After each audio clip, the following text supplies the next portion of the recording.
OK.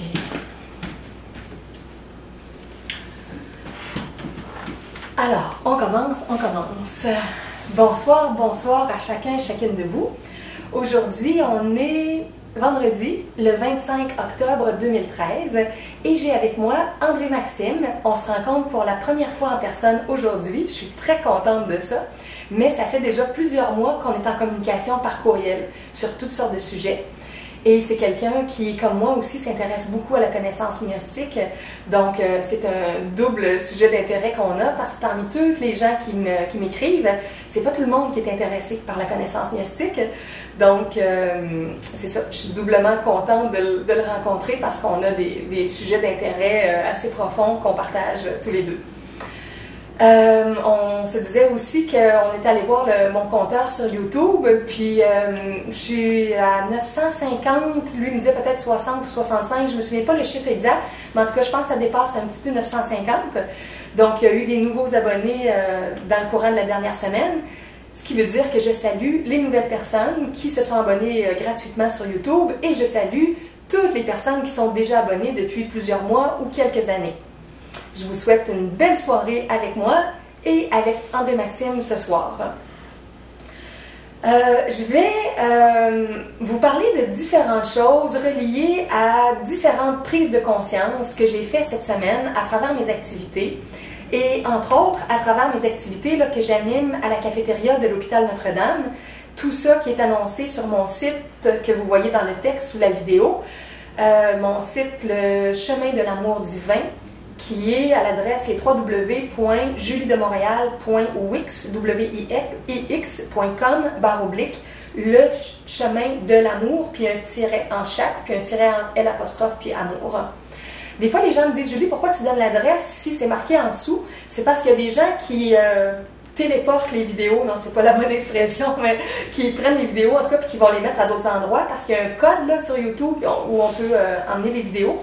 Et si quelqu'un prend juste la vidéo comme ça, le texte en dessous n'est plus disponible. Il est là juste dans la fenêtre de YouTube. Donc, si je ne mentionne pas les adresses des sites web, puis que la vidéo est amenée ailleurs, les gens, ils n'auront pas les références que je donne. Donc, je vous invite vraiment à toujours aller lire le texte sous les vidéos, parce qu'il y a beaucoup de compléments en information. Ben, beaucoup, ça dépend des rencontres, ça dépend des conférences. OK. Avec quoi je commence ce soir? Je disais à André Maxime tout à l'heure qu'il n'y a pas de petites chansons. J'ai pas prévu de petites chansons pour ce soir. Donc, attendez pas une chanson, il n'y en aura pas directement.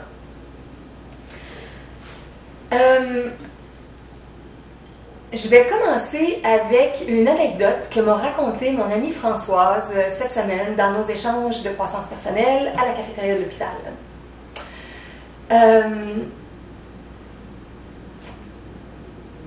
Françoise m'a raconté, entre autres, qu'il y a quelque temps, elle a eu une espèce de journée parfaite. Imaginez-vous une journée où vous êtes dans une énergie qui est légère, qui est positive, qui est agréable, qui est bonne pendant une grande partie de votre journée. Souvent, on est habité de nos pensées, de nos émotions qui viennent nous troubler, puis on fluctue beaucoup dans nos journées avec les moments qui sont plus agréables, puis les moments que notre vibration baisse. Et là, ce qui s'est passé dans cette journée-là, c'est qu'elle a vécu deux espèces de phénomènes mystiques de même nature, vous allez comprendre, mais à deux reprises. Puis elle était vraiment dans une énergie spéciale cette journée-là. Elle m'a raconté que quand elle s'est levée, elle se sentait très guidée par la présence intérieure. Puis c'était naturel comme d'écouter sa guidance pour voir comment elle s'enlignait dans sa journée, puis qu'est-ce qu'elle était posée de faire dans cette journée-là. Et à l'écoute de ce qui venait en elle, elle décide d'aller voir une de ses amies. Et elle va rencontrer cette amie-là qui a des problèmes de santé et qui a des problèmes avec ses émotions aussi, parce que naturellement, c'est toujours relié. Quand ça ne va pas bien dans notre corps, c'est que ça ne va pas bien au niveau de certaines émotions, certaines façons de penser. Et tout à coup, Françoise, elle a vu derrière, disons que moi, je serais l'amie, puis que Françoise me regarderait, elle a vu derrière son amie la vision parfaite de son ami. Moi, j'ai dit, c'est peut-être comme son âme divine que tu as vue. Tu la voyais au niveau de son âme humaine incarnée dans son corps physique, mais ce que je crois qu'elle a perçu, c'est son âme divine. Et elle voyait l'âme divine derrière la femme, derrière son ami, toute de bonne humeur, toute en santé, toute joyeuse, vraiment là, dans une énergie rayonnante et beaucoup plus mince aussi, parce qu'un des problèmes de santé de son amie, c'est du surpoids. Elle a d'autres problèmes, mais il y a ça entre autres. Et la présence comme plus divine de son amie qu'elle voyait, elle n'avait pas ce problème-là. Et Françoise, elle a comme vu la transposition des deux en même temps. Elle voyait au niveau de l'âme humaine comment son amie était, mais comment dans sa divinité, dans son âme divine, elle était toute rayonnante. Et elle a dit à son amie à ce moment-là,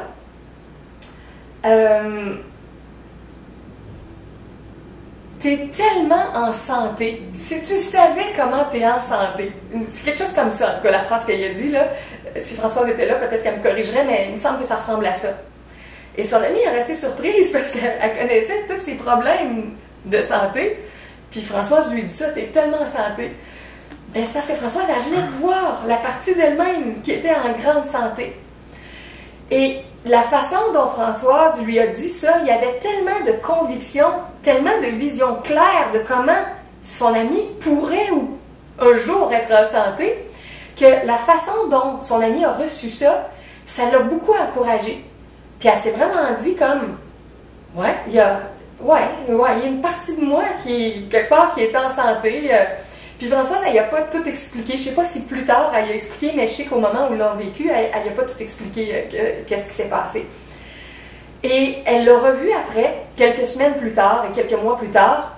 Puis ce petit événement-là qu'ils avaient vécu ensemble, ça a eu beaucoup d'impact parce que la conviction qu'elle avait eue pour lui dire qu'elle la voyait en santé, puis joyeuse et tout ça, ça l'a marqué son amie et ça l'a dynamisé à se prendre davantage en main puis faire davantage qu'est-ce qu'elle avait à faire pour perdre du poids, pour améliorer sa condition, pour changer un peu plus sa façon de penser et ses émotions. Et je vous raconte ça aussi pour vous montrer à quel point, quand on arrive à voir davantage le schéma idéal, puis qu'on le sent, puis qu'on le vibre, comment c'est une belle énergie qu'on se trouve à partager aux gens. Et moi, quand elle m'a raconté ça aussi, bien, ça m'a rappelé toutes sortes d'autres enseignements spirituels qui sont reliés à ça, que je connais. Par exemple, on parlait, André-Maxime et moi, un petit peu plus tôt, avant que toute la soirée commence avec la vidéo, du cours en miracle, qu'on aime beaucoup tous les deux. Et on n'est pas seul, il y a des millions de gens qui aiment le cours en miracle. Et dans le cours en miracle, on essaie de voir le divin chez l'autre, on avance dans toute l'énergie de pardon profond, de voir le miroir, et on va essayer de voir, des fois on dit le Christ en l'autre, voir la partie divine dans chaque personne qu'on rencontre, parce que chaque être est un enfant divin, une fille divine, un fils divin, fondamentalement. Et ce que Françoise a vu, c'est ça un peu, c'est comme si elle voyait le Christ, elle voyait la partie christique, la partie divine, la partie pure, l'enfant divin de son ami. Donc nous, en général, il faut qu'on se force pour voir ça, parce qu'on voit les gens dans les apparences, puis on n'arrive pas bien à imaginer la vision pure. Et ça me fait aussi vous parler, juste un petit instant, de Mary Baker Eddy, dont j'ai parlé dans ma vidéo sur la guérison divine. Mary Baker Eddy réussissait à faire des guérisons instantanées parce qu'elle était capable d'avoir l'image pure de la personne.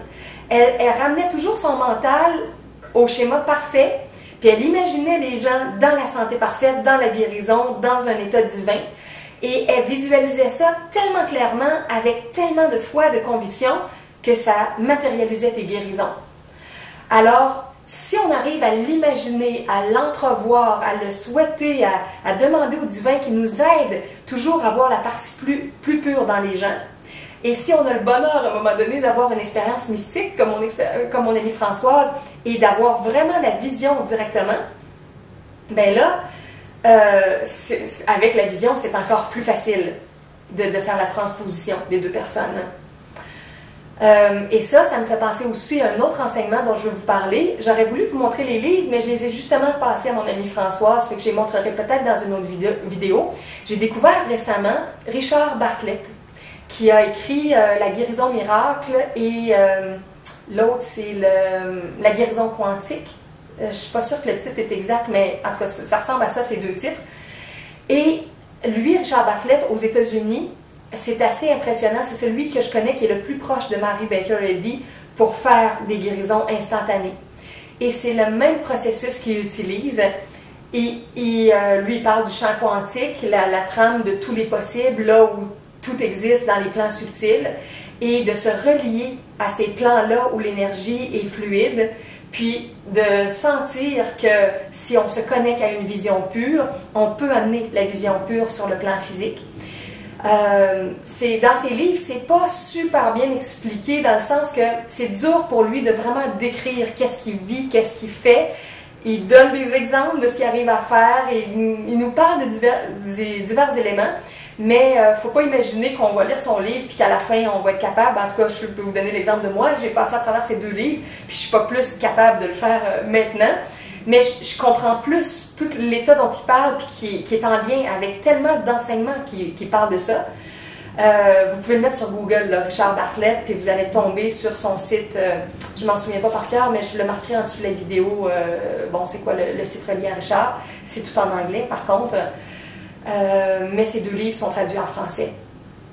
Et lui, pour nous aider à imaginer le champ des possibles, du divin, de la perfection, il nous invite à retrouver notre côté enfant. Parce qu'il dit, un enfant à qui tu racontes une histoire, un enfant, il rêve de toutes sortes de contes extraordinaires, de mondes merveilleux, de mondes magiques.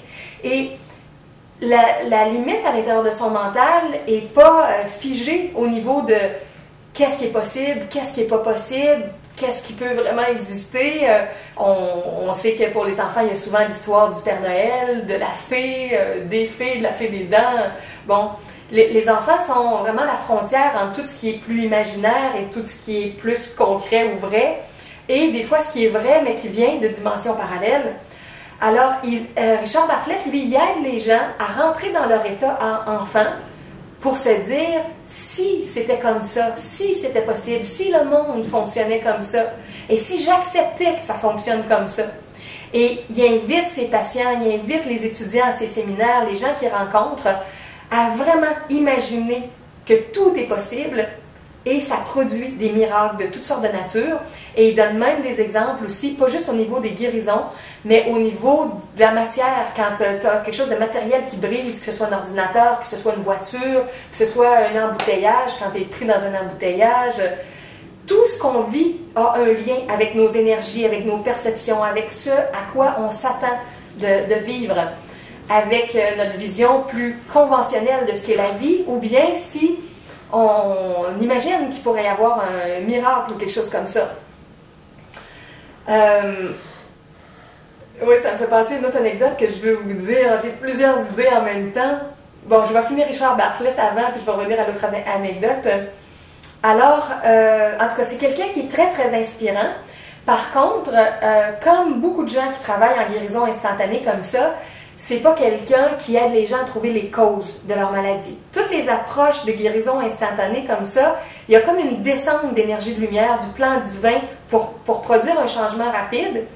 Mais si les gens n'ont pas du tout identifié qu'est-ce qu'il y avait eu dans leurs émotions, dans leurs pensées, dans leur désalignement spirituel qui a graduellement généré un état problématique dans le corps, il y a des grandes probabilités qu'après X mois ou X années, ou peut-être dans une autre vie, si la personne ne rentre pas dans toute son ascension ou son immortalisation, ça se peut que le problème y revienne. Donc, moi, ça m'intéresse ces approches-là, mais en même temps, j'ai une petite nuance parce que je sais que le plus important, c'est d'aller chercher les causes de nos problématiques. Parce qu'à ce moment-là, c'est un petit peu plus long, il faut creuser plus en profondeur, mais quand on change notre façon de vivre, notre spiritualité, notre pensée, notre émotivité, notre sexualité, tout l'alignement énergétique revient dans toute notre structure multidimensionnelle et là, les guérisons sont vraiment durables. Alors pour moi, c'est encore plus profond. Mais c'est quand même bien de savoir qu'on peut faire bouger les énergies rapidement à toutes sortes de niveaux quand on voit un scénario qui est plus parfait.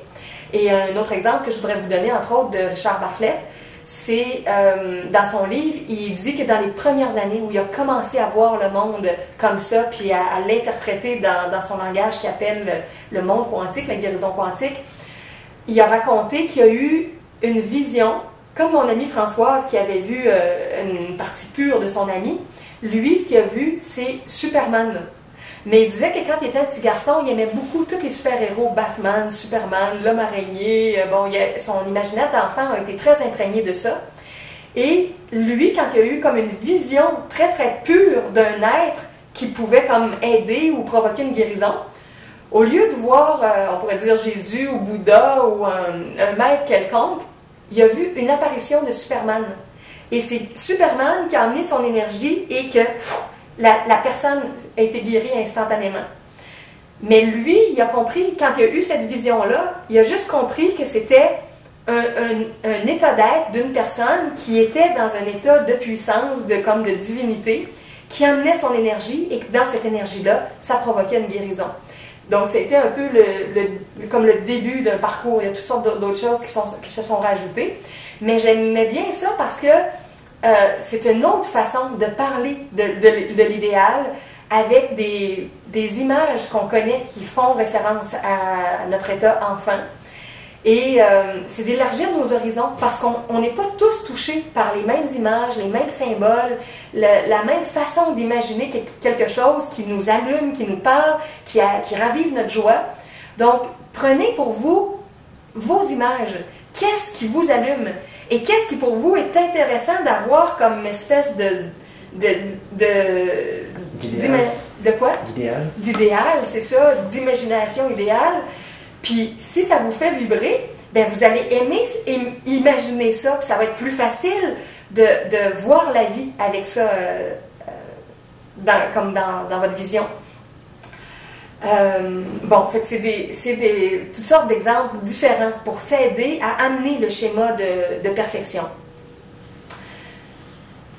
Avant de raconter l'autre anecdote qui m'est venue il y a une seconde, je vais donner le deuxième exemple de mon amie Françoise, qui était la suite du premier avec son amie. Elle a continué sa journée, toujours en se faisant guider, et tout d'un coup, elle s'en va, elle marchait sur une rue, près de chez elle, puis elle voit un itinérant qu'elle croise régulièrement, quelqu'un qu'elle connaît. Mais qu'elle connaît, mais qu'elle ne connaît pas vraiment. Comme on croise plusieurs itinérants, on les connaît de vue, mais on ne connaît pas leur personnalité.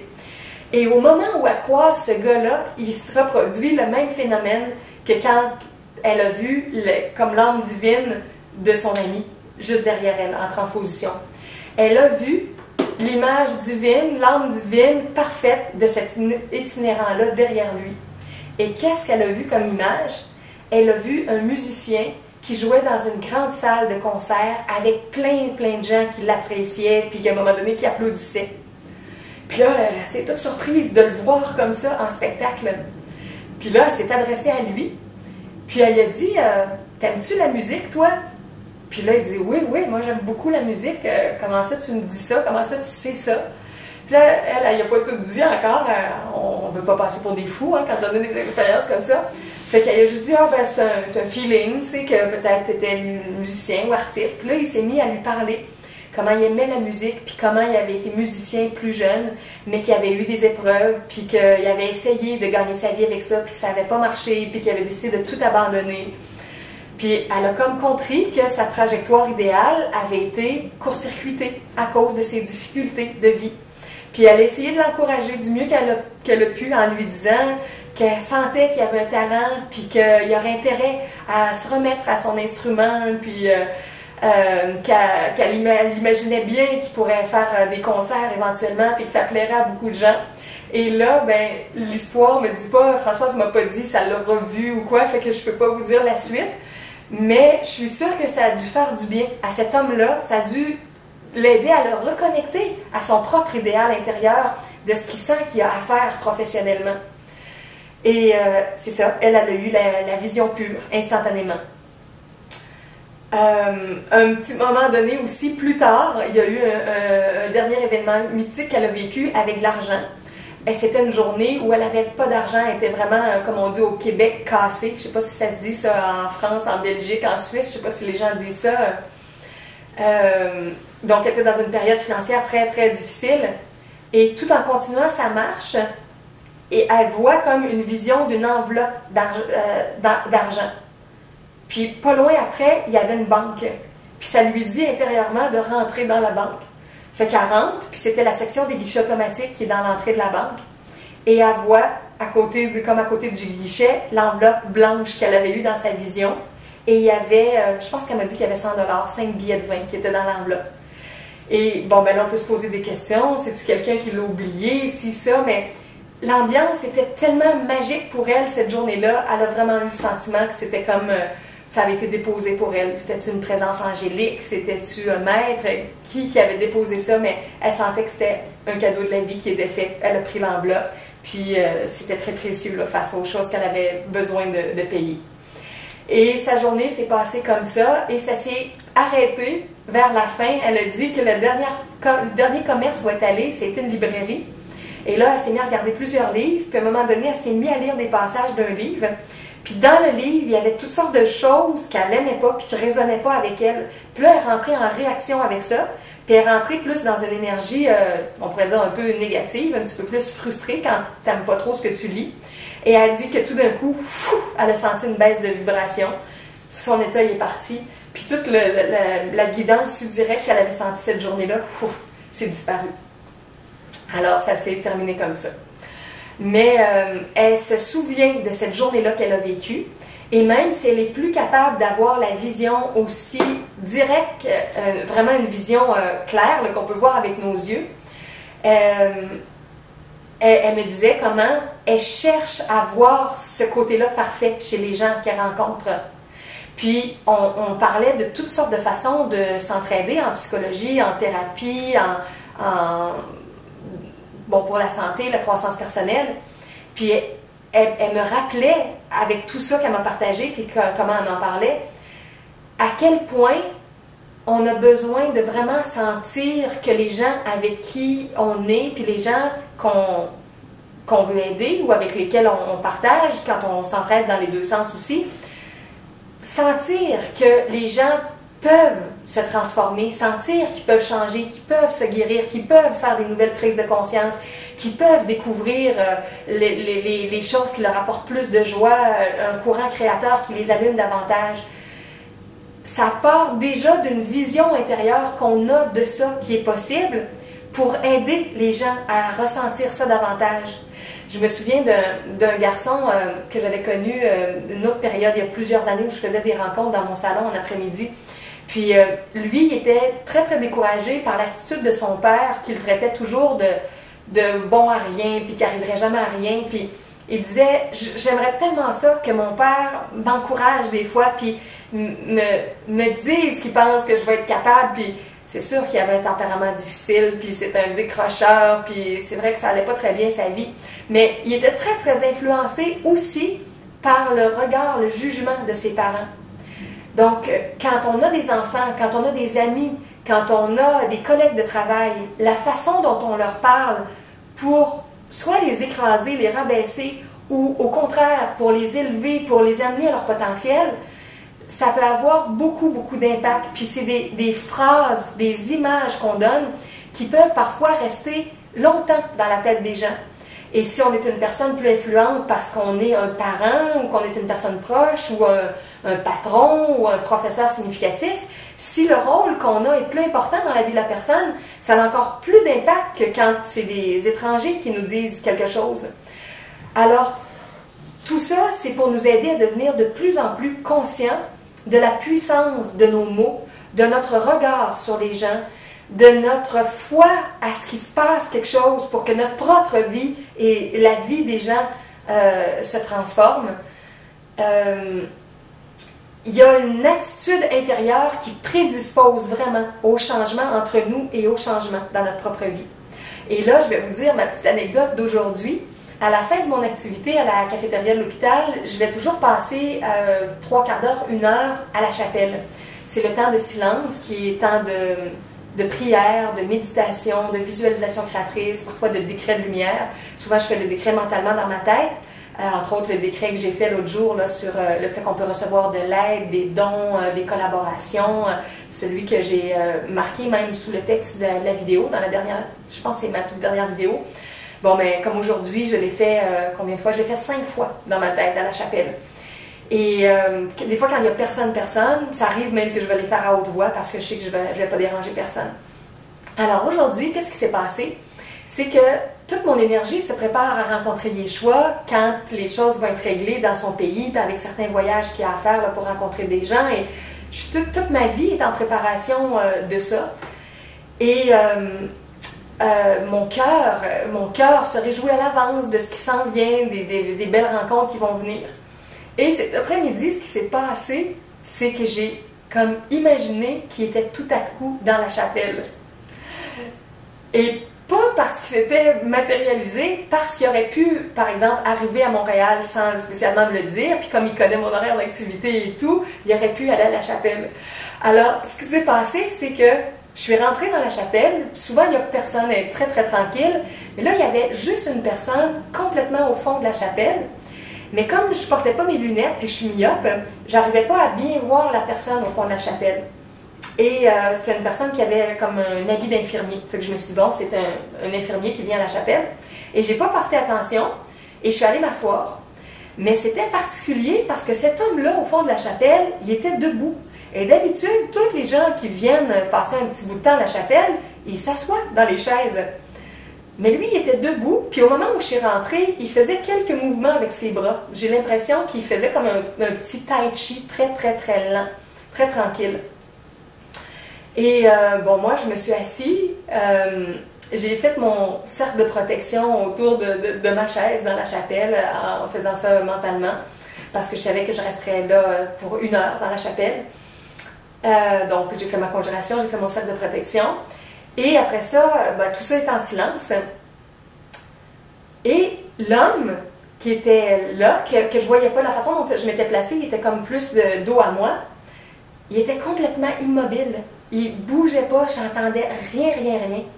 Fait que je ne sais pas s'il a bougé encore un peu ou s'il a arrêté de bouger, mais j'entendais aucun bruit, puis il ne s'est pas assis. Je ne l'ai pas entendu non plus s'asseoir. Alors je savais qu'il restait debout, complètement immobile.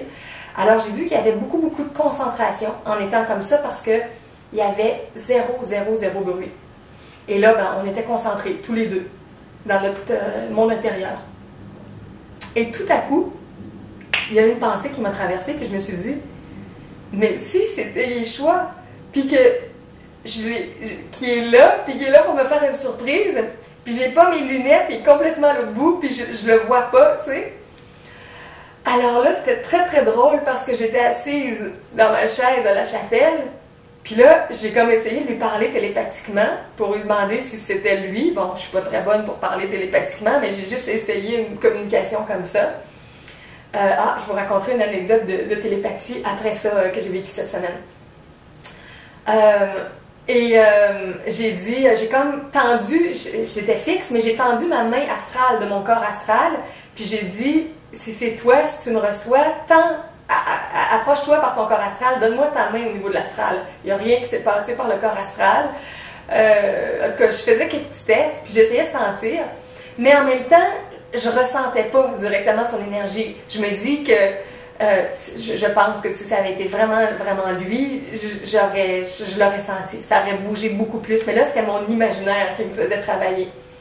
Mais c'était très, très particulier parce que l'espace de 5-10 minutes, je me suis vraiment mis dans l'état, est-ce qu'il a pu se matérialiser là? Est-ce qu'il a pu s'en venir? Est-ce qu'il a pris l'avion? Il ne me l'a pas dit? Est-ce que c'est lui qui est dans la chapelle?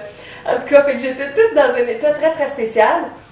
Et finalement, ça me démangeait tellement de sentir ça que là, je me suis organisée pour vraiment le regarder, puis faire mes vérifications, puis en avoir le cœur net. Alors là, je me suis retournée, j'ai regardé comme il faut. J'étais déjà un peu plus proche parce que ma chaise était plus proche du fond de la chapelle. Et là, en regardant comme il faut, j'ai bien vu que c'était pas lui. Et que c'était vraiment un infirmier de l'hôpital. Alors là, je dis, OK, Julie, c'est juste ton imagination, tu peux te calmer, tu peux continuer tes prières, ta méditation, tes visualisations. Mais c'était vraiment un petit moment spécial qui aurait pu être une espèce de super surprise. OK, maintenant que je viens de terminer ça, je vous raconte l'autre petite anecdote que je viens de penser. C'est des choses que je n'avais même pas pensé que je dirais à la caméra ce soir, mais là, je fais des liens dans ma tête, puis je décide de vous le dire. L'anecdote de télépathie, c'est que j'ai eu un problème cette semaine avec un de mes amis. Puis on a eu une discussion ici qui a été très, très, très houleuse. Et je me suis même demandé si ça dégénérerait pas. Je me demandais si mon ami ne serait pas violent à un moment donné. Il était tellement dans un état émotif spécial, puis... mais c'est quelqu'un avec qui j'essaie de faire beaucoup de thérapie. Il a eu une enfance très très difficile, des parents vraiment pas faciles, puis il y a beaucoup de blessures d'enfance et tout, donc, et beaucoup de blessures qui sont pas guéries même s'il est rendu un adulte. Alors ça laisse des traces, puis je sais que c'est quelqu'un qui a des fragilités, mais l'espace de quelques minutes quand j'étais avec lui, j'ai eu peur. Je me suis demandé où est-ce que c'était pour s'arrêter, là, de comment ça s'envenimait, puis que les émotions s'emballaient, puis moi j'essaie de me calmer, puis mais c'était pas facile de récupérer la situation, comment tout d'un coup, il y avait quelque chose qui avait pu fait une bombe. Et la chose de télépathie, c'est que le soir, ça s'est terminé, il était vers 10h30 le matin, vers 11h, tout était terminé, puis mon ami était parti, bon, ça s'était relativement calmé. Le soir, je raconte ça un peu à ma fille quand elle revient de l'école, parce qu'elle me raconte des choses de son école, je raconte des choses de ma journée et tout. Et elle me dit, maman, je t'ai senti ce matin. Elle dit, à quelle heure ça s'est passé? Puis là, je lui dis, vers 10h30. Puis là, elle me dit, c'est exactement ça. J'étais dans mon cours ce matin à l'école, puis elle dit, je me suis sentie toute mal, puis je me suis mis à penser à toi, puis elle dit, j'avais l'impression que tu étais en danger. Puis elle dit, j'aurais voulu t'appeler, puis te demander, est-ce que ça va, maman, ça va-tu, es-tu correct? Mais elle dit, j'étais dans mon cours, puis là, je voulais pas demander à mon professeur de sortir pour ça. Fait qu'elle dit, ce que j'ai fait, elle dit, j'ai parlé à Dieu, j'ai parlé aux anges, j'ai parlé à mes guides, puis je leur ai dit, allez aider ma mère. Elle dit, t'es fine, ma fille, merci, c'est cool. Hein? Et moi, de mon côté, je faisais la même chose dans ma tête, en même temps que la situation se passait.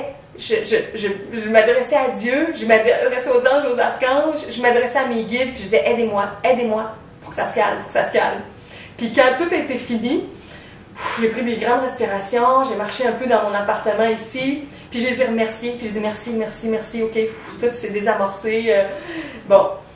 Et puis ma fille, elle m'a dit que c'est ça, quand son cours s'est terminé, il était 11h, ou moi, le matin, tout s'était terminé.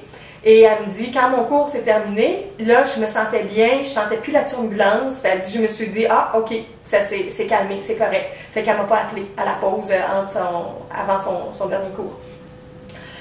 Fait que c'était amusant parce que c'était la première fois qu'on avait une expérience forte comme ça de télépathie, toutes les deux. Donc, c'était intéressant pour elle de voir qu'elle avait eu une communication avec moi à ce niveau-là. Puis moi aussi, j'étais contente de voir qu'on s'était rejoints. Donc, je vous passe le message en même temps. S'il y a des gens que vous aimez particulièrement dans votre entourage, ben ça peut arriver que vous les ressentiez quand ils ont des moments forts de bonheur ou de difficulté ou des fois un accident de voiture ou... Plus on est relié aux gens, des fois, plus on va ressentir quelque chose de spécial. On dit souvent, entre autres, que les jumeaux aussi, ceux qui grandissent ensemble, les jumeaux vont particulièrement se ressentir, même quand ils sont à distance, puis qu'il y en a un des deux qui vit quelque chose. OK, je vais regarder ma petite liste de choses dont je voulais vous parler. OK.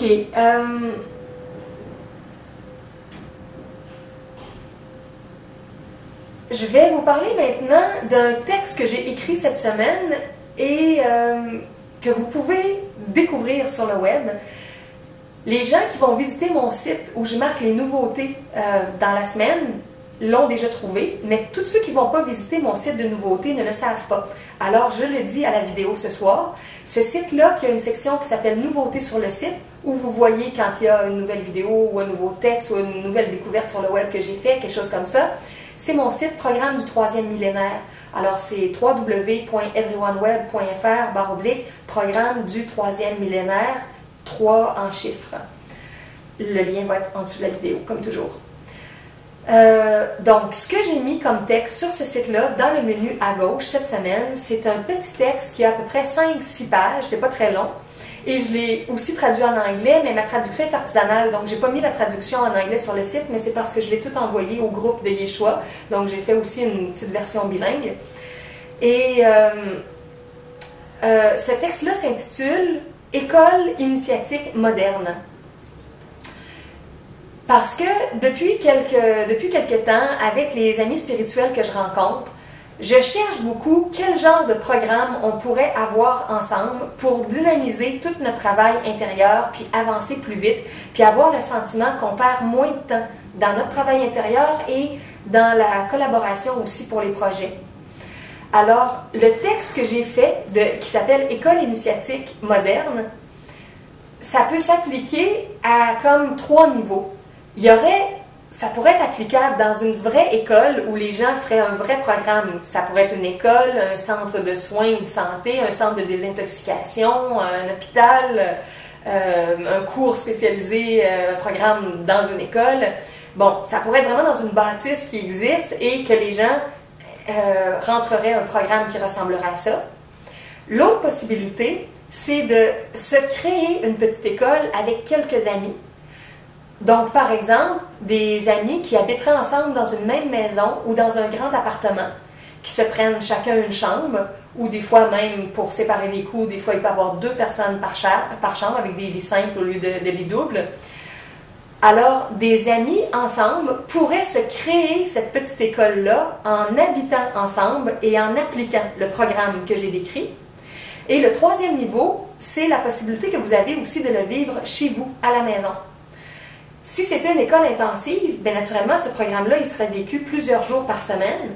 Mais si vous avez déjà un horaire très chargé de par votre travail ou vos études ou votre vie de famille, ce que j'ai marqué dans le programme, c'est que vous pouvez le faire, par exemple, une journée par semaine, disons le samedi ou le dimanche, ou une demi-journée, ou si vous avez un congé la semaine, des fois il y en a qui sont en congé le lundi ou le mercredi, bien, vous pouvez faire le programme une journée de la semaine, dépendamment de votre temps, de votre disponibilité. Moi, je l'ai conçu, le programme pourrait être répété pour être plus intense, puis pour être vécu pendant plusieurs semaines ou plusieurs mois ou pendant une année. Mais si vous le vivez, ne serait-ce qu'à petite dose, ça va donner des changements dans votre vie. Et le programme comprend en matinée une part comme de création au niveau d'un projet collectif, que ce soit dans les enseignements, que ce soit dans les spectacles bénéfices, que ce soit dans l'instauration, la création d'un centre multidimensionnel ou d'une maison multidimensionnelle. Comment est-ce qu'on peut collaborer puis mettre du temps pour faire avancer un projet. Ensuite, il y a une étape où les collaborateurs peuvent décrire qu'est-ce qu'ils ont fait dans leur matinée pour faire un compte-rendu de leur collaboration pour qu'une personne qui supervise l'équipe des collaborateurs sache ce que chaque personne a fait puis puisse contacter chaque personne pour dire « Ok, là, on est rendu là, il y aurait ça à faire, il y aurait ça à faire. » Donc, pour simplifier les communications, c'est bon des fois quand on prend un certain mandat de quelque chose où on veut amener notre talent, notre temps, nos services et qu'on est capable de faire un compte-rendu de ce qu'on a fait. Je pense entre autres à quelques personnes aussi qui ont envoyé des publicités au sujet de tout ce que je fais, mes sites web et tout, et qui l'ont envoyé à X personnes puis qui m'ont fait la liste des commerces ou des sites web ou des gens à qui l'ont envoyé. Donc, ça me permettait de voir qu'il avait envoyé à 10, 20, 50 personnes. Donc, j'avais une idée, puis je me disais, si ces gens-là me contactent, je vais savoir que ça vient de telle personne qui les ont contactés. Donc, c'est comme une façon de finaliser une collaboration, d'être capable de faire un petit compte-rendu de ce qu'on a fait. Bon, après ça, il y a comme l'heure du dîner. Et dans l'après-midi, c'est tout un programme plus personnel de croissance personnelle qui inclut de la thérapie qu'on peut faire ensemble, qui inclut un temps d'écriture de notre journal personnel et un temps dans le silence avec la prière, la méditation, la visualisation créatrice, les décrets de lumière, soit que chacun le fait intérieurement ou soit qu'il y a une personne qui guide comme 4 volets dans le temps de silence, mais avec une petite guidance. Donc, vous allez voir, j'ai décrit le programme pour l'après-midi. Et dans la soirée, ben, le programme est libre parce que ça prend du temps libre. On ne peut pas tout être sous horaire comme ça. Donc, c'est le temps en famille ou le temps entre amis ou le temps pour des sorties, aller au cinéma, au théâtre, aller voir un spectacle, faire de la musique, chanter, aller danser. Bon, le temps de ressourcement avec des gens qu'on aime. Fait que vous allez voir le programme que j'ai mis et ça peut vous inspirer pour des fois avoir une journée plus structurée et bien utiliser votre temps. Et si vous avez le goût de participer dans le volet comme bénévolat, j'ai marqué, vous avez juste à me contacter, puis je vous proposerai certaines avenues, puis là où vous vivez, vous pourrez faire quelque chose à votre façon, puis m'envoyer votre compte-rendu de ce que vous aurez fait dans vos temps libres. Et ça, tout ça, c'est très inspiré de moi, ce que je fais. C'est un peu, à ma façon, je fais un peu de tout ça dans mes journées puis dans mes semaines. Et je l'ai comme décrit, puis je l'ai formaté pour le rendre plus clair, avec un horaire un peu plus rigide. Moi, des fois, il y a certaines parties qui sont inversées. Je ne le fais pas toujours dans les heures exactes qui sont marquées là, mais je fais à peu près tout ça dans mes journées. Donc, je vous ai un peu partagé mon programme qui vous donne une idée de ce que je mets dans mes journées qui permet des intégrations à un rythme qu'on pourrait dire assez rapide. Et tout ça aussi, ben pour moi, c'est que si je l'ai baptisé École initiatique moderne, c'est parce que de tout temps dans l'humanité, il y a eu des écoles spirituelles, il y a eu des communautés spirituelles, que ce soit des communautés de religieux avec des prêtres, avec des moines, avec des religieuses, des nonnes. Il y a eu ce qu'on appelait des écoles des mystères. Donc, il y avait différents types d'écoles spirituelles où les gens pouvaient aller au fil des siècles, selon les guides, les maîtres, les professeurs qui ont existé. Et il y a toujours certains programmes pour aider les gens à se développer. Et ce que j'ai conçu là, c'est comme une forme de programme pour un petit programme initiatique moderne. OK, alors voilà pour ça. Maintenant, OK. Tu as parlé de ton jeûne aussi, ouais. De mon jeûne, ouais. Juste en dire un petit mot. J'ai terminé ma 2e semaine mardi soir. Alors, la première semaine avait été à l'eau. La 2e semaine, c'était avec les jus de légumes, jus de fruits. Et dans les dernières journées, je prenais un petit bol de chips. Parce que toutes les épices et tout ça, c'est très bon pour le goût, puis c'est sûr que ça fait une grosse variante dans notre journée qui est plus straight avec des jus. Et finalement, après les 2 semaines, mardi soir, j'ai senti que j'étais bien pour continuer. Alors là, on est rendu à vendredi, mercredi, jeudi, vendredi. Bon, fait que j'ai 3 jours de fête dans ma 3e semaine. Alors, je continue. J'ai encore mon jus de légumes, j'ai encore des jus de fruits. Et d'ailleurs, André-Maxime m'a fait un cadeau en arrivant. Il m'a fait une donation, parce que les gens savent qu'ils peuvent donner. Il m'a fait une donation en argent et il m'a apporté aussi une donation en jus, parce qu'il avait entendu ça que j'étais dans mon jeûne, alors j'étais super contente. Il m'a apporté des jus, des smoothies que j'aime avec des bananes, des fruits.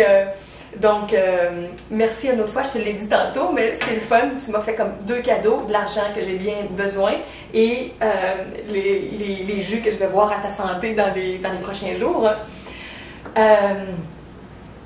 Et il m'avait apporté aussi des petites barres de fruits. Les barres tendres, c'est-tu des fruits ou c'est... C'est du fruit, ouais. Oui, c'est juste des fruits, hein, les barres de fruits. La petite compote aux pommes qu'il a fait homemade de sa compote à lui. Ah oui, puis il m'a apporté aussi du lait de riz. Puis je lui disais que j'étais contente qu'il m'ait apporté du lait de riz plutôt que le lait de soya, parce que je ne bois pas de lait de soya. Et ça, pour moi, tel que je lui ai dit, c'est que c'est controversé. Il y a des recherches qui disent au niveau du lait de soya qu'il y a dans la façon de le cultiver, dans le transgénique, dans les OGM, dans tout ça, qu'il y a des cultures de soya contaminées. Puis dans les études qui ont été faites avec des souris, des rats, ce que moi j'aime pas beaucoup, on utilise les animaux, mais il y a quand même des gens qui ont fait ça. Il y a des populations d'animaux tests qui sont devenus stériles quand on leur donnait du lait de soya. Donc moi, entre autres, je recommande aux gens, surtout les femmes, parce que c'est les femmes qui ont l'avantage, les hommes aussi, on remarque, mais dans les études, ils faisaient plus les tests et les liens avec les femmes. Je ne sais pas jusqu'à quel point ça pourrait avoir vraiment un lien avec des problèmes de fécondité ou de stérilité. Donc, moi, je ne recommande pas aux gens de prendre des grandes quantités de verre de lait de soya ou de tofu là, en grosse quantité à cause que c'est des grosses concentrations de soya puis qu'on ne sait pas toujours comment ce soya-là a vraiment été transformé puis été cultivé. C'est pas toujours tout clair là, sur la transparence des emballages et de la provenance. Et sans le savoir, André-Maxime m'a amené un petit carton de lait de riz. Et ça, le lait de riz, pour moi, ça va bien. Alors, intuitivement, à choisir entre les deux, il est tombé sur le bon. OK, donc ça, c'est pour le jeûne. Ah oui, puis peut-être juste dire aussi, j'ai commencé doucement à remanger un petit peu de fruits et légumes qui ne sont pas en jus. Dans les 3 dernières journées, il y a 2 matins que je me suis pris une banane. Alors là, je la savourais toute tranquillement. Ça faisait tellement longtemps que je n'avais pas comme mangé plus, sauf mes petites chips. Donc, je me suis pris 2 bananes et je me suis pris aussi, j'avais des betteraves en pot. Et je me suis pris quelques cuillerées de betteraves dans les 3 dernières journées. Et une petite cuillerée aussi de Nutella pour mon fameux sucré. Là, quand je suis aussi rigide dans mon programme, je suis allée me chercher ma cuillerée de sucré comme il faut avec mon Nutella. Donc, je commence à faire des écarts. Là, je suis en train de revenir doucement vers mon alimentation végétarienne. Et peut-être une petite parenthèse aussi que j'ai dit à André-Maxime sur le végétarisme. J'ai eu plusieurs messages récemment, c'était une drôle de synchronicité, plusieurs personnes qui m'ont écrit en même temps, puis qui m'ont posé des questions entre l'alimentation carnivore et l'alimentation végétarienne. Et certains maîtres spirituels qui recommandent de manger de la viande, entre autres le maître Samael de l'école gnostique d'où je viens. Et des fois, on est très influencé par les maîtres spirituels, puis les maîtres, ils ne sont pas parfaits, puis ils font des erreurs ici et là. Mais quand un maître fait une erreur, c'est difficile en tant qu'étudiant d'avoir le sentiment que nous, on a compris quelque chose que le maître n'a peut-être pas compris, parce qu'il ne pouvait pas nécessairement tout comprendre. Les maîtres, ils comprennent beaucoup de choses, mais il y a des places où ils se trompent. Et de s'accréditer personnellement, puis de dire, non, moi je sens que j'ai raison dans telle façon de penser, puis je crois qu'il y a une erreur là dans l'enseignement. Parfois, c'est très important. Et ça, c'est un exemple que l'école gnostique d'où je viens, le maître Samael, au niveau de sa compréhension de la santé et tout ça, il pensait que c'était nécessaire pour l'aliment feu, pour les protéines, d'avoir de la viande dans l'alimentation.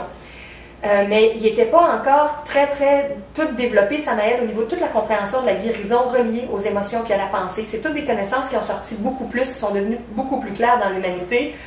Au tournant des années 90, 2000, 2010, puis lui, Samael, est désincarné en 77. Donc, on était moins avancé dans cette compréhension-là de l'auto-guérison avec les émotions. Et le maître Samael, c'était un grand initié, mais il est mort d'un cancer quand même. Alors, il y a eu des dommages au niveau de son estomac, ses intestins. Fait que c'est clair qu'il y avait des choses qu'il ne comprenait pas. Et beaucoup de ces étudiants ont continué à suivre cette directive de manger de la viande, mais pour moi, depuis des années, c'est clair que c'était une erreur dans son chemin. Et quand les gens me le demandent, moi je leur dis que je suis végétarienne, je suis en très bonne santé, que j'en connais plein.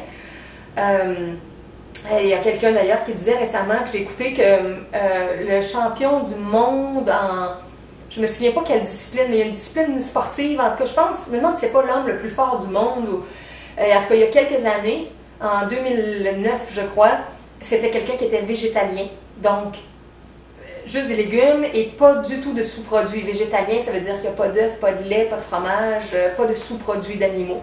Et c'est un super athlète qui a gagné un prix là, parce qu'il était le meilleur au niveau de toute la planète.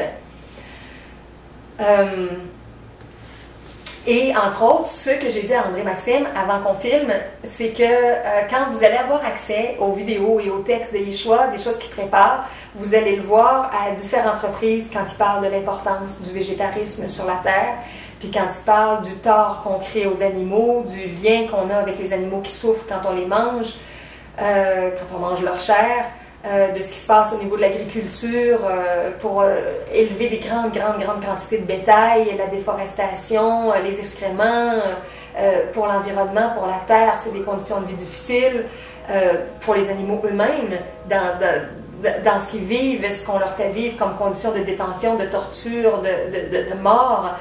Alors, moi, ça me touche beaucoup, beaucoup de voir que tous ces enseignements modernes à Yeshua, ils sont vraiment végétariens et ils guident les gens à développer leur alimentation de plus en plus comme ça et à tendre vers, en anglais, on dit vegan, l'alimentation végane ou végétalienne, et éventuellement ceux qui veulent l'alimentation vivante, tout ce qui est cru.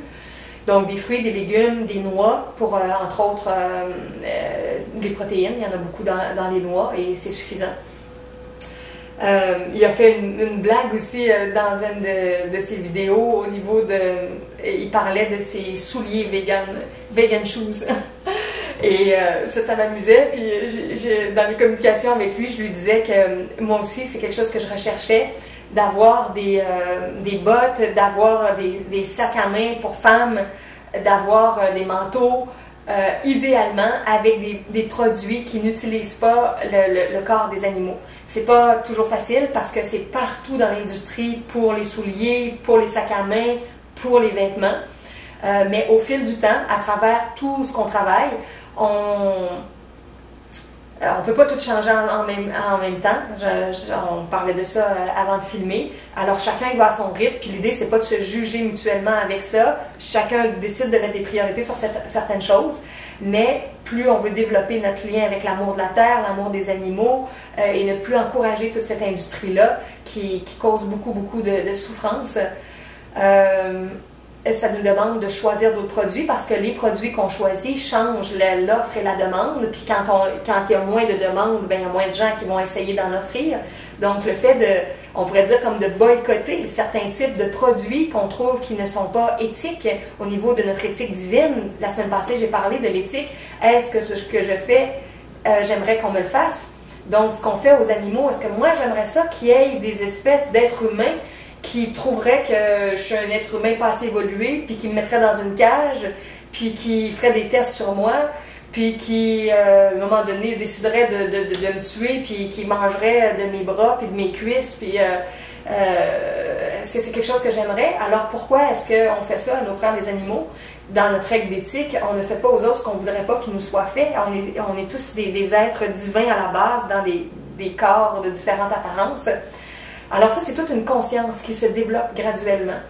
Je me souviens aussi d'un moment donné où Yeshua disait, les gens disent qu'ils aiment beaucoup, beaucoup les animaux domestiques, puis leurs chiens ou leurs chats, mais il dit, vous n'aimez pas tant les animaux parce que finalement, vous êtes en amour avec votre chien ou votre chat, mais pour toutes les autres, vous avez le cœur fermé, puis ça ne vous dérange pas qu'ils soient maltraités, puis qu'ils souffrent, puis qu'ils soient torturés. Donc, votre amour des animaux, c'est pas un très, très grand amour. Vous dites que vous les aimez, mais il y a une façon de faire grandir beaucoup plus cet amour-là. Un amour égoïste. Un amour un peu égoïste, oui, c'est ça. Quand ça nous sert, c'est ça, c'est que des fois on dit « j'aime telle personne ou tel animal », mais ce qu'on veut dire, c'est « j'aime ce qui m'apporte ». Je suis contente que cette personne-là me donne telle chose ou que cet animal-là me donne. Mais moi, est-ce que c'est vraiment du véritable amour que j'ai? Fait que c'est ça. Ça dépend comment on utilise ce mot-là. Bon, puis c'est ça, juste pour finir sur l'histoire des produits qu'on peut prendre qui n'auront pas de composantes de cuir naturel. Moi, parfois, quand je vais magasiner comme des bottes et que je parle avec le vendeur, je peux demander, bon, c'est-tu en vrai cuir, c'est-tu en faux cuir? Puis là, des fois, le vendeur me dit, ah oui, c'est vraiment du vrai cuir de très bonne qualité. Ou bien il me dit, ah, je suis désolée, mais c'est du matériel artificiel, c'est fait par l'humain, là, c'est un procédé mécanique et tout ça. Et moi, j'ai habituellement la réponse inverse à ce que le vendeur s'attend. Donc, quand il me dit que c'est pas du cuir, puis qu'il me dit qu'il est un peu désolé, là, moi, je dis, ah, c'est super, je suis contente, je suis végétarienne, et je préfère ne pas encourager l'industrie animale. J'aime beaucoup m'acheter une paire de bottes qui a juste des produits artificiels dans sa confection. Et pas artificiel, c'est pas le bon mot, mais des produits humains et donc pas des produits animaux. Ben, même pas humain, c'est pas humain, mais c'est pas humain parce que ça peut venir du pétrole, du caoutchouc, des plantes, comment on appelle ça, du matériel. Je me souviens pas comment c'est marqué. Industriel, ouais. Industriel, ou ouais, c'est marqué une formule sur l'étiquette. Et quand le vendeur me dit Ah oui, oui, oui, c'est du vrai cuir, une bonne qualité de cuir. Mais là, des fois, je vais répondre, ah, ok, ben, à ce moment-là, ça veut dire que c'est pas pour moi. Parce que je suis végétarienne et je préfère ne pas encourager l'industrie du cuir. Puis là, il est un peu déçu parce qu'il aurait été content de me vendre sa belle paire de bottes très, très chère et en très bon cuir. Hein. Bon, alors c'est ça, on a des choix dans notre conscience à faire avec ce qu'on achète, avec tous nos produits, mais il ne faut pas venir fou avec ça, il ne faut pas devenir fanatique non plus, puis il ne faut pas devenir en colère avec les gens qu'on rencontre. Comme je dis, il y a tellement d'éléments à travailler dans toute notre sphère de conscience que chacun y va à son rythme. Mais si on se dit spirituel, si on se dit des êtres de plus en plus pacifiques et amoureux, à un moment donné, on a besoin de faire des pas aussi dans ce domaine-là, de ce qu'on consomme alimentairement ou dans les produits qu'on achète. Ok. On va passer à un autre élément dont je voulais vous parler. Un gars avec lequel j'ai discuté pendant 4 heures hier au téléphone.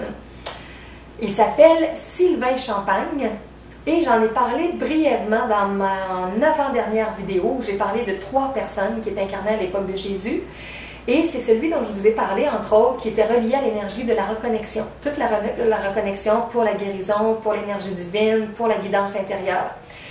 Et je vous invite à découvrir son nouveau site web qui est en construction. Alors, ce n'est pas toutes les sections qui fonctionnent et ça s'appelle heartshift.ca. Heart, H-E-A-R-T, Shift, S-H-I-F-T.ca. Et c'est tout le shift au niveau du cœur, donc de fusionner le cœur humain avec le cœur spirituel pour réussir de plus en plus à faire descendre l'énergie divine en fusion dans notre corps humain. Alors Sylvain, c'est un homme qui a beaucoup, beaucoup d'amour, qui a une très, très belle énergie pour vouloir aider les gens, enseigner, partager, faire ses synthèses personnelles. Il a étudié à toutes sortes de places, il a synthétisé ça. Et il est très inspiré, entre autres, de la reconnexion, mais de d'autres approches aussi. Et là, il recommence un nouveau cycle de conférences. Et je pense qu'il va y avoir 6 événements là, dans le mois de novembre, donc vous pouvez voir ça annoncé sur son site. Il parle des choses qu'il appelle le heart shift en français. Il l'a un petit peu traduit, c'est pas littéral, mais le portail du cœur. Tout comment notre cœur peut s'ouvrir à autre chose. Je trouve ça très beau comme expression. Et son symbole pour son nouveau site web, c'est un cœur avec le signe de l'infini qui est dedans. Donc, comment notre amour est infini, comment c'est universel, comment l'énergie du cœur se répand partout. C'est très, très beau. Et il y a une espèce de formation qui s'appelle Cœur à tout vers le succès. Bon, je ne me souviens pas de tous ces thèmes, en tout cas, vous allez voir ça en gros sur le site. Et je vous invite à le découvrir. On a parlé beaucoup aussi de toute la question de la prospérité, l'abondance, l'argent, les prix, la gratuité, les dons. Alors moi, c'est sûr que je suis beaucoup une exception dans la croissance personnelle à fonctionner dans la générosité en accueillant les dons. D'ailleurs, merci, j'ai reçu 2 dons de gens de l'Europe cette semaine. Une Valérie. Alors, merci beaucoup, beaucoup Valérie. Non, c'est pas Valérie, c'est Véronique. Oui, excuse-moi, c'est pas Valérie, c'est Véronique qui me l'a envoyé. Alors, merci Véronique. J'ai entre autres payé une partie de mon compte d'électricité avec ça. Et j'ai reçu un petit don de quelqu'un aussi, elle, de son prénom, que je pense qu'il ne veut pas que je le mentionne au complet, donc c'est elle. Et ça fait partie des micro-dons. Et je disais que c'est très précieux aussi pour moi, parce que s'il y a plein de gens qui font des petits micro-dons, ben ça s'accumule. Hein? Si vous avez dans un pot plusieurs 25 cents, puis que vous les accumulez, ben à un moment donné, ça fait des dollars, ça fait de l'argent. Donc même un petit micro-don, c'est précieux pour moi. Alors merci beaucoup, elle, pour ton micro-don. Et bon, je vais revenir à ce que je disais. Oui, c'est ça. Alors, je disais que Sylvain est en réflexion sur toute sa formule financière. Et là, il fait un peu de tout. Il offre certaines conférences gratuites, certaines avec des dons, certaines avec un prix d'entrée, des fois une consultation gratuite, des fois une consultation payante. Bon, il est en train de bouger tout ça, là. Puis naturellement, ben, ça joue avec nos peurs, nos peurs du manque, tout ça. C'est pas facile, c'est un sujet très, très profond. Alors, bon, je ne sais pas exactement comment toutes les choses vont s'aligner dans les temps à venir, mais vous verrez là, en découvrant son site comment il va évoluer. Mais je vous recommande cet homme-là, pour qui j'ai beaucoup d'estime, tel que je le connais, tel que je le découvre. C'est très bien ce qu'il fait, ce qu'il met en place. Peut-être ajouter un dernier détail. Il y a 3 thèmes que vous allez voir sur son site web. Juste vous résumer parce que je trouve ça très bien. Il y a une base d'informations qui est à 3 niveaux.